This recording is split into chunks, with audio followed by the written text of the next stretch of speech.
We are called to embrace the cost of disciple making, and the first cost is in following Christ, laying down our lives, taking up our cross daily, in following Him, in giving, in feeding His sheep, spending time in prayer, serving others, loving others, and it all takes time.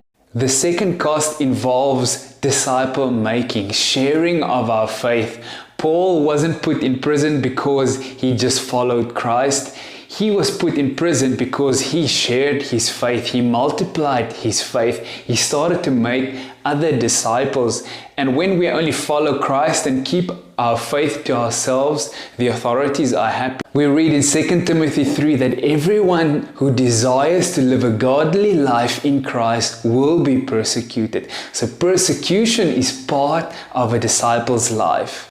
And in 2 Timothy 2, Paul is encouraging Timothy to be strong in the grace that is in Christ Jesus. And there's a reason for that. We have to be resilient as disciple makers because hardships, persecution, difficulties will be the norm, is the norm for disciple makers. We see Paul using three metaphors encouraging Timothy on his disciple making journey. The metaphor of a soldier, a farmer and an athlete, very disciplined professions, and describing the life of a disciple. Opposition, hardships, difficulties is part of a life of a soldier. It's also part of a life of disciple makers.